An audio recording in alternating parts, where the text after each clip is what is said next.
we met on the streets of New Orleans for the most part. Some of us had met in other places around the U.S., traveling and playing music.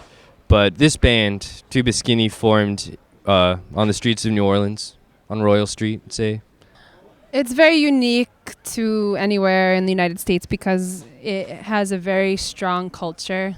And I think there's culture in America, but New Orleans is so special because it has this really strong spirit. And jazz was born there. A lot of music comes from the place, and it's a city that likes to celebrate, and it's extremely inspiring. It's a very creative city. It's a good place for artists and musicians. Well, let me tell you, playing music in the streets allows one to meet all kinds of people, all walks of life, from the very top to the very bottom, and you really learn a lot about humanity from playing music in the streets, entertaining all kinds of folks and hearing their responses. It's probably the best class you could ever take outside of school, is playing on the street. Yeah, 101.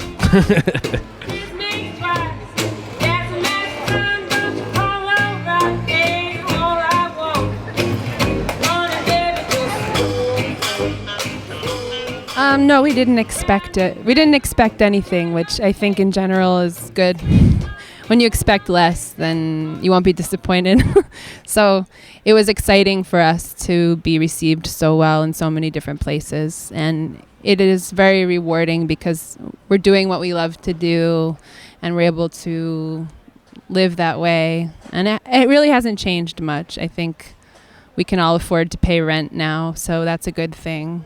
But other than that, things haven't changed. We just get to travel more, and we all love traveling. So it's definitely, we have a lot of fun for the most part. It's good.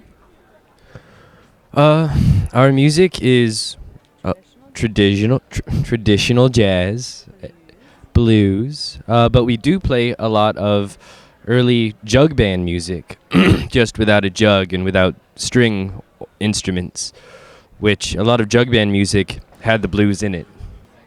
Well, I didn't really choose the Washboard. It chose me. I moved to New Orleans. I dropped out of college, and I moved to New Orleans, and I happened to move in with a jug band, and their Washboard player was sick the weekend I moved in, right before rent was due. And I used to play in punk rock bands and rock and roll bands with like my dad growing up. I used to play the drums, and well, you know, I had to pull my way, and I started playing my sick friend's Washboard, and I don't know, I just had it. I guess I already had a sense of rhythm and sound, you know, music in me. Yeah, you can play the Washboard a variety of ways. Some people play it across their lap, horizontally, or you can play it vertically, hanging from your neck like I do.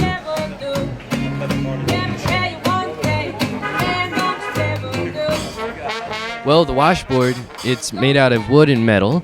I prefer washboards made out of brass. Back in the day, the washboard was used for washing your clothes, which sometimes I've done that.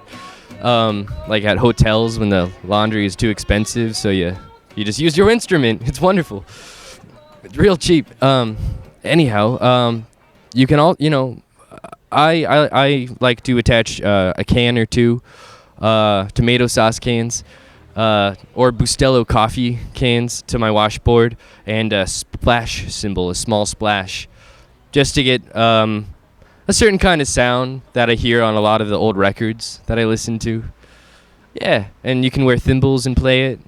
Yeah, that's how the old guys used to do it. Yeah. It's something you can celebrate to, or you can mourn to it. It's happy and sad at the same time. I like music that makes me feel emotional. So that's my favorite kind of music.